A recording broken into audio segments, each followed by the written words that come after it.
I invite Professor Sugata Bose to address the August gathering. Professor Sugata Bose.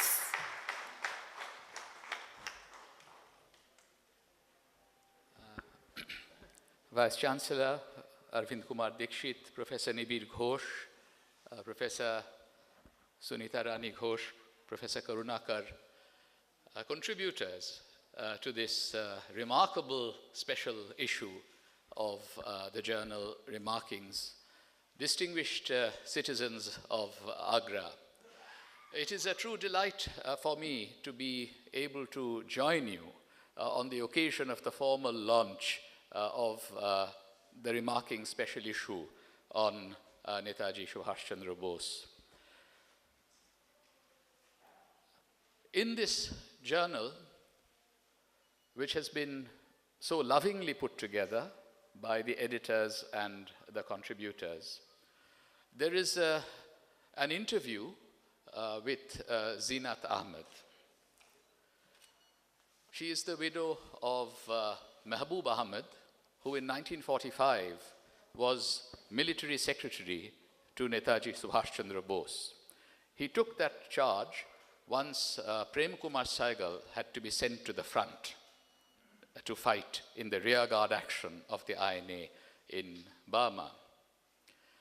I had the good fortune of interviewing Uncle Mehboob, as I called him, Mehboob Ahmed, in Patna in 1991. At that time, I was putting together a documentary film titled Netaji and India's Freedom for the Netaji Research Bureau. And I have to tell you that I had great difficulty in filming the interview with Mehboob Ahmed. Each time I would roll the camera, he would just break down, and tears would flow down his eyes. Eventually, after many attempts, we were able to start the interview. And then he explained to me on camera, you see, decades have passed, but why am I still sort of breaking down?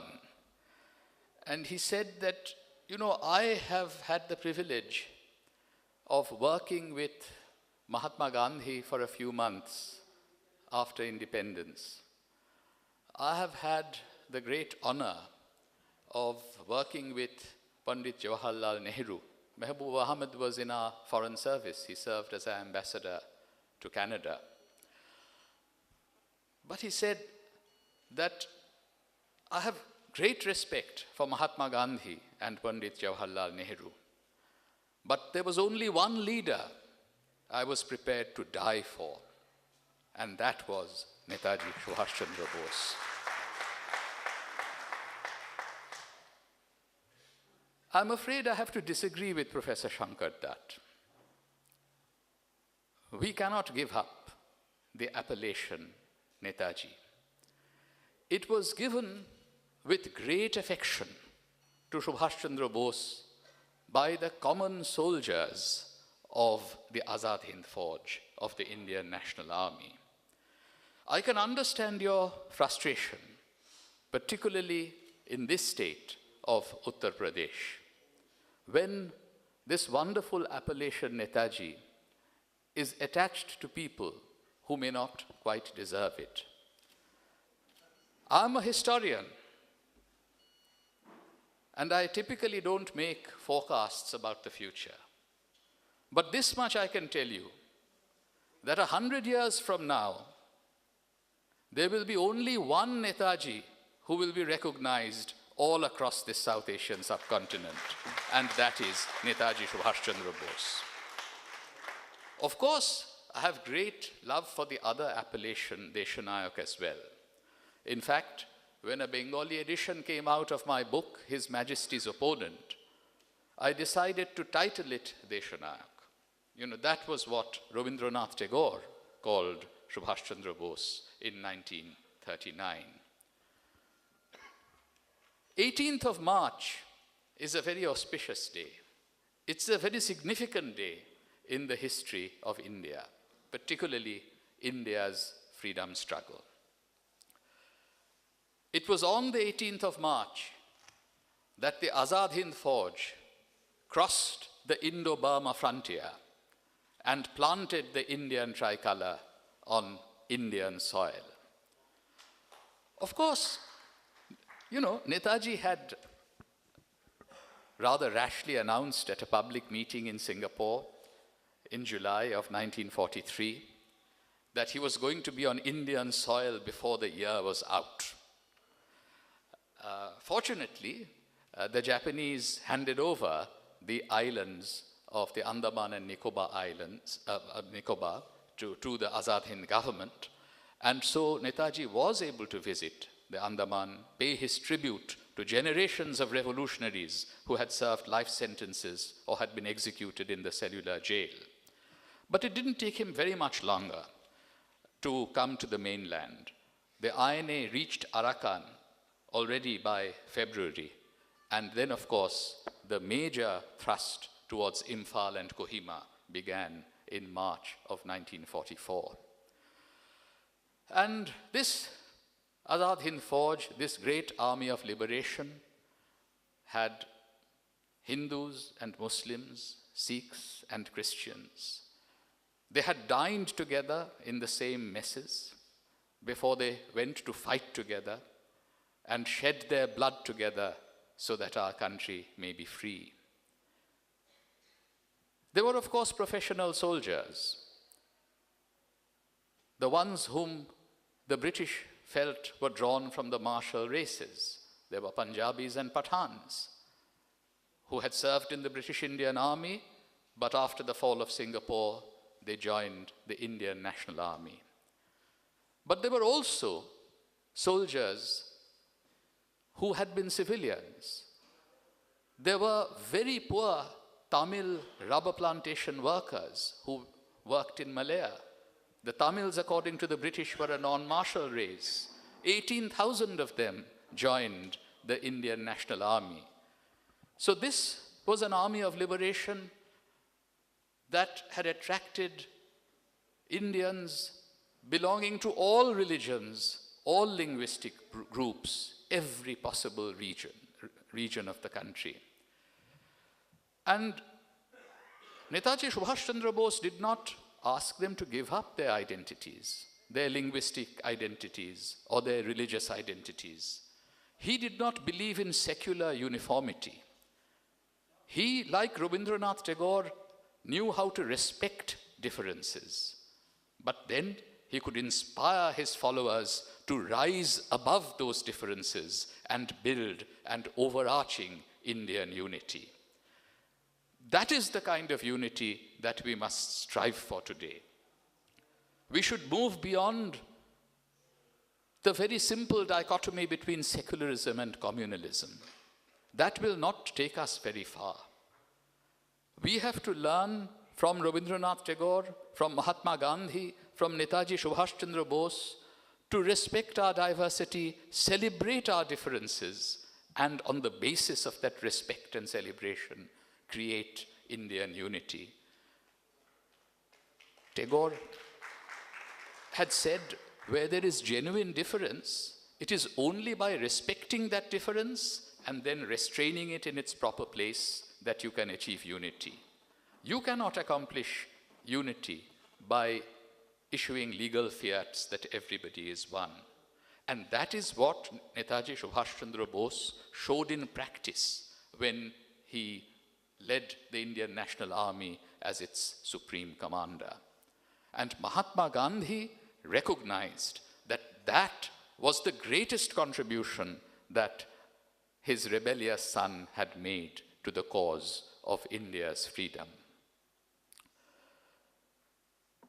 You know, I often feel very embarrassed when I'm introduced as a grandnephew of Netaji. And that is because my father had always told me that Netaji believed that his family and country were coterminous.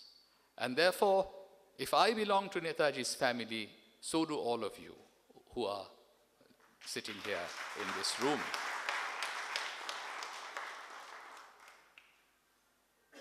On a winter afternoon in December of 1940, my father's Ranga Kaka Babu, his radiant uncle, had called him.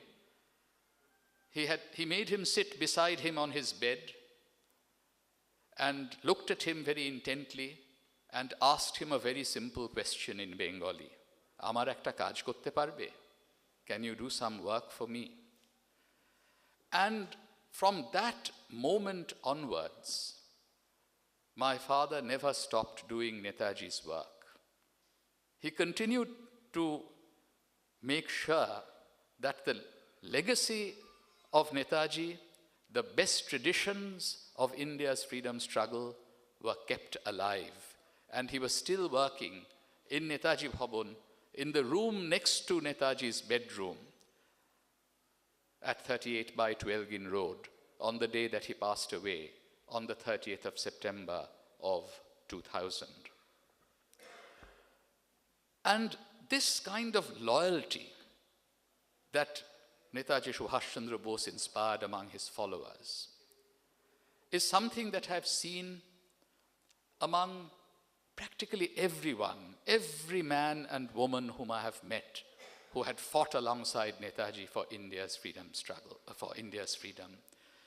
You know, I have had the good fortune of meeting S.A. Iyer, who was the Minister of Publicity of the Azad Hind government. He would sit in the southern veranda of my grandfather Sharat Chandra Bose's house, Woodburn Park, and describe to me how, sitting through the night of 19th October, Netaji had composed the proclamation of the government of Free India. He did not once lift his eyes from the paper on which he was writing. He did not strike out one word, and that was the proclamation that he read in English, but it was also rendered in Hindustani and Tamil in Singapore on the 21st of October. I have met Abid Hassan, who was from Hyderabad, Deccan, and he was Netaji's only Indian companion on the submarine voyage from Europe to Asia. And he used to tell me how once Netaji was dictating a speech to him. Among the many speeches that he dictated to Abid Hassan on the 90-day submarine voyage was one that he was going to deliver to the women's regiment of the INA, the Rani of Jhansi regiment, which was just in his imagination at that time, but he was already preparing. And of course, his submarine was being attacked. And once when such an attack took place, told us that Subhash Chandra Bose continued his dictation and said, you know, Hassan, I have dictated this sentence twice to you and you've still not taken it down. And the German commander of the submarine, you know, after the incident was over, broadcast on the system, urging the German sailors to emulate the bravery of the great Indian leader who was traveling with them on this submarine.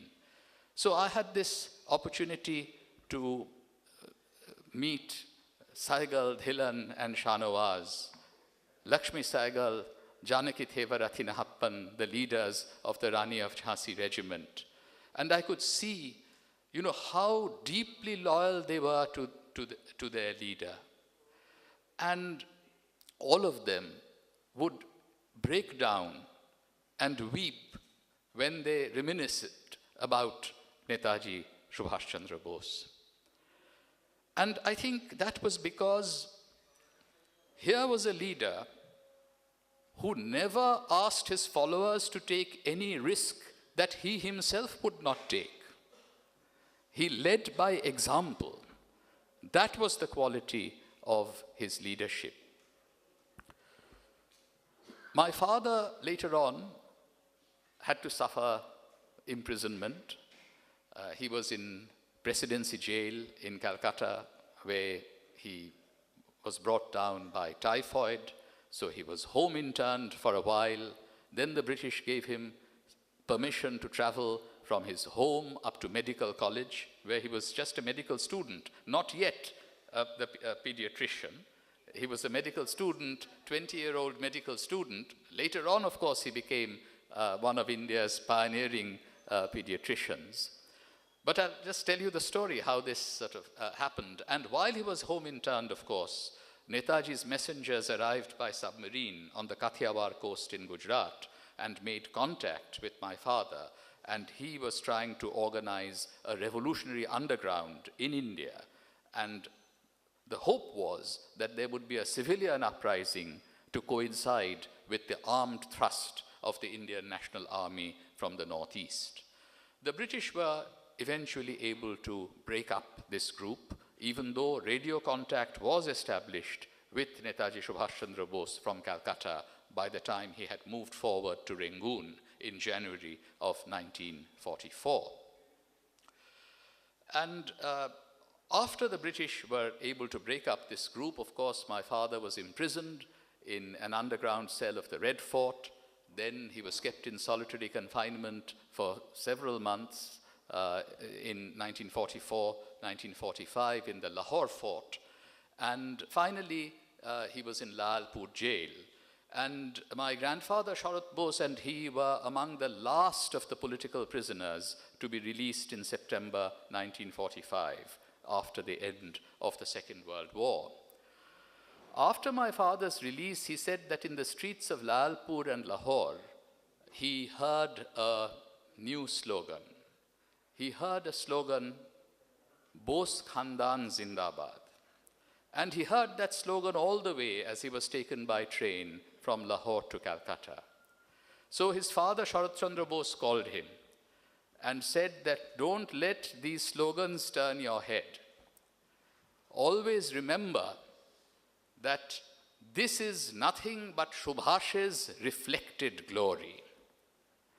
And he asked my father to go back to his medical studies, become a doctor, and then he said once he had completed his studies, if later on in life he wanted to do public service of whatever kind he wished, he would be free to do so.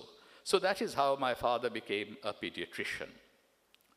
But of course, Netaji's, touch is something that would stay with some, his followers forever. Even while he was a very, very busy pediatrician, he decided that he would set up the Netaji Research Bureau. He did so 60 years ago. In Calcutta, we are observing the 60th anniversary of the establishment of the Netaji Research Bureau. And there he collected everything that he could find connected with Netaji. Netaji's letters, Netaji's speeches, Netaji's manuscripts, photographs. We have thousands and thousands of photographs of Netaji Subhash Chandra Bose and the Indian freedom struggle. His voice tapes, INA music, film footage of Netaji from all over the world, from different countries of Europe and Asia. And that, I think, was a very important task to accomplish. He believed that the future generations of Indians will have a lot to learn from Netaji's Book of Life. So the real files, the real genuine materials about Netaji Subhash Chandra Bose were collected over half a century, by now 6 decades. And some of the media discussion about files is somewhat irrelevant because these files have not revealed anything of real significance about either the life or the mortal end of our deathless hero, Netaji Subhash Chandra Bose. But the work has been done, and the younger generation will continue to be able to learn from Netaji's Book of Life. But it is very important that this work is done all over the country. And I say this because I have seen, and have said so in my interview with Professor Nibir Ghosh, that I often find that Netaji is even more admired, even more revered in provinces outside Bengal. When I go to Punjab, I see the kind of adoration they have for Netaji Subhash Chandra Bose. When I go to Tamil Nadu, I see the same, because most of the Indian expatriates in Southeast Asia were from South India, mostly from Tamil Nadu, but there were other Telugu speakers and Malayalam speakers as well. Think of UP. Many of the speakers referred to his election campaign in 1939. He won UP. He won Bihar. He lost Gujarat, but that was Mahatma Gandhi's home province. He lost Andhra Pradesh because Pattabhi Sitaramaiah came from there, but he won the other three southern states, Kerala, Tamil Nadu, and Karnataka. But this last December, I went to Gujarat, and I was amazed to find the kind of respect and reverence that the people of Gujarat have for Netaji Subhash Chandra Bose. In fact, there I gave a lecture which was titled Between Gujarat and Bengal, on the relationship between Mahatma Gandhi and Netaji Subhash Chandra Bose. And today I would like to emphasize that sometimes we exaggerate the differences between Mahatma Gandhi and Netaji Subhash Chandra Bose. Yes, they had some political differences in 1939 about the strategy to be adopted to win Indian independence. But there was no ultimate parting of the ways. They came together once more in their aims and ideology as soon as Mahatma Gandhi gave the call for the British to quit India in 1942. And it was Subhash Chandra Bose who for the first time referred to Mahatma Gandhi as the father of our nation. In a broadcast from Burma, he said, "Father of our nation, in this holy war, we seek your blessings and good wishes." And Mahatma Gandhi reciprocated that sentiment. He referred to Netaji Subhash Chandra Bose as the prince among patriots, a patriot among patriots. And very recently, I gave the B.R. Nanda lecture in Delhi on Unity or Partition, Mahatma Gandhi's last stand, 1945 to 1948. And for that lecture, I read everything that Mahatma Gandhi said and wrote about Netaji Subhash Chandra Bose, among other things, between 1945 and January 1948. And every reference to Netaji Subhash Chandra Bose by Mahatma Gandhi is a eulogy. And he is referring to Subhash Chandra Bose as Netaji throughout. It is Mahatma Gandhi who is almost saying that Subhash Chandra Bose is my leader. And I genuinely believe that if Mahatma Gandhi had his erstwhile rebellious son by his side, if he had Netaji Subhash Chandra Bose by his side in 1947, then the saint and the warrior working together side by side would have been able to prevent the tragic partition of our country. We, of course, see Netaji Subhash Chandra Bose as a great warrior hero. He was, in fact, the only soldier statesman in modern Indian history. But he was also a philosopher. He was a very thoughtful person. And he was a far-sighted leader. He believed that India will be free and that we must plan for the social and economic reconstruction of free India. And that is why, when I was editing his collected works with my father, which have been published in 12 volumes in English and Bengali and Hindi, I found that here was someone who gave us a blueprint of what Indian society should look like, how we have to rebuild India's economy. In his writings and speeches during the 1920s, the 1930s, and the 1940s. And the day before yesterday, I was speaking in Parliament on the defense budget. And I started by quoting Subhash Chandra Bose from his speech to the faculty and students of Tokyo University in November 1944, in which he said that free India must have three priorities: the organization of our national defense, the removal of poverty, and the provision of education for the Indian masses. And these three still, remain our priorities. But beyond that, beyond being a great warrior hero, beyond being a far-sighted political thinker, he was also a human being. And I'm very happy that in this special issue of Remarkings, there has been an attempt to uncover and present the human side of this great hero. And I'm especially happy that Sunita Rani Ghosh has actually written an article focusing on the letters written by Netaji's wife, Emily, to Subhash Chandra Bose. And she has, of course, made an interesting point. Volume 7 of the collected works was titled by me, actually, as Letters to Emily. Now, we did that because these were Netaji's collected works, but we also published Emily's letters to Subhash. It is just that Emily preserved all 165 letters. She gave us 162 at that time.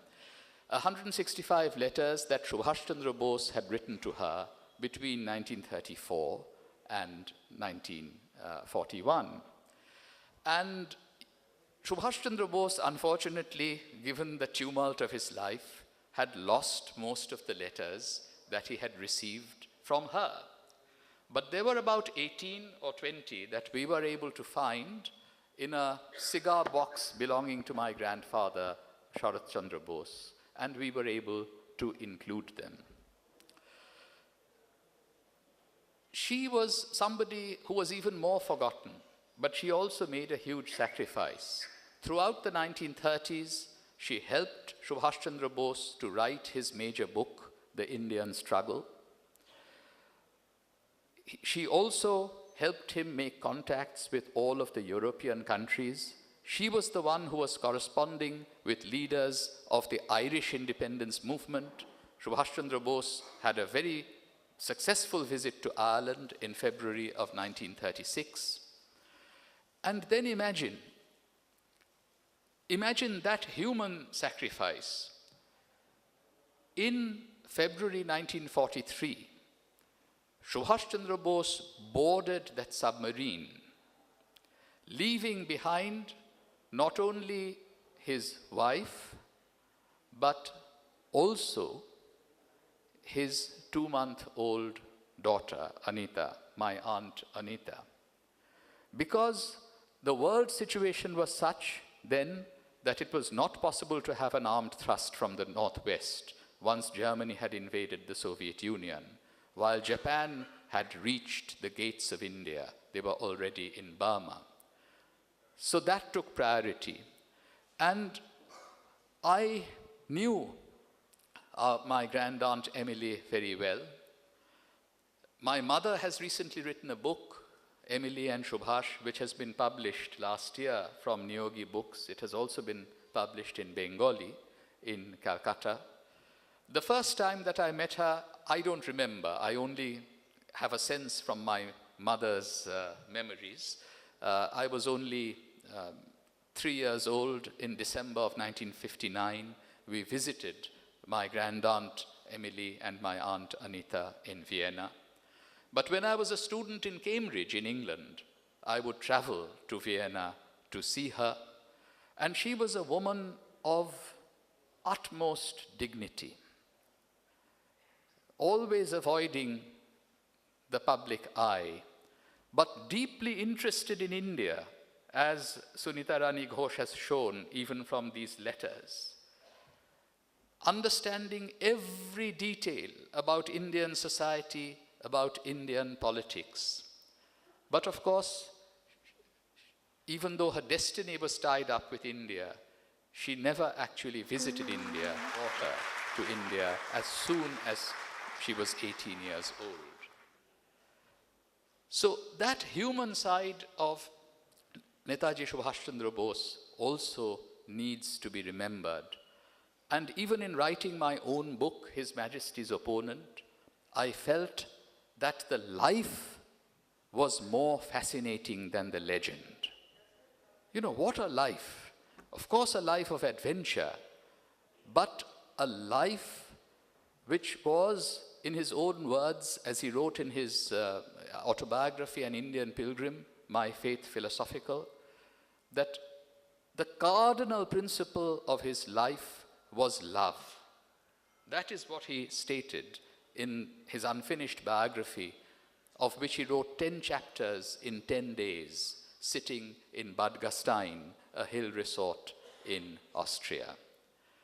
So let us also recognize the human being that he was, Netaji Subhash Chandra Bose. And I'm truly delighted that all the multiple facets of this many splendored personality have been brought out in the 31 contributions of this journal, Remarkings. But of course, the lesson that he leaves for us today is that of great sacrifice. He learned the virtues of both seva and tyag when he took over the leadership of the Indian independence movement in the Cathay Hall in Singapore. Rashbihari Bose handed over the leadership of the Indian independence movement to him. He made a stirring speech in Hindustani. And he had said very clearly then, "Hum zinda rahe ya nahi, wo koi baat nahi hai. Sahi baat ye hai, aham baat ye hai, Hindustan azad hoga." So I will simply want to end, since I am in UP today, in Agra, a Hindi-speaking heartland of India. Many, many years ago, you know, there's of course an article on Shyam Benegal's wonderful film on Netaji. But when I was just 10 years old, I watched a film by Hemen Gupta on Netaji Subhash Chandra Bose.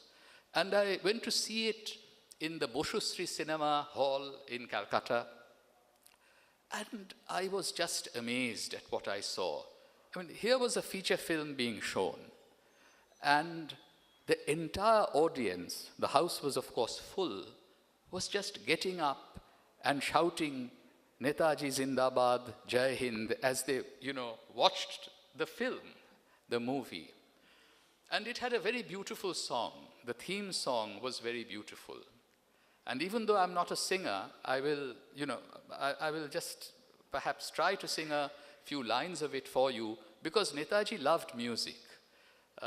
You see that in the letters that he wrote from Mandalay jail in Burma. He made sure that the Indian National Army had a wonderful orchestra.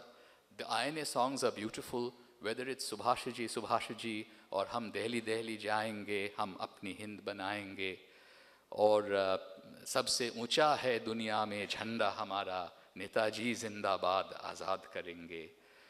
There was a wonderful composer of songs, a lyricist called Mumtaz Hussain, who wrote many of these songs, and Ram Singh Thakur set many of them to music. And of course, you know the most famous marching song of all, Kadam Kadam Badhaya Ja, Khushi Ke Geet Gaye Ja, Ye Zindagi Hai Qaum Ki, Qaum Pe Lutaya Ja. Now, unfortunately, in the 1990s, that song was adopted as the marching song of the Indian Army. But the song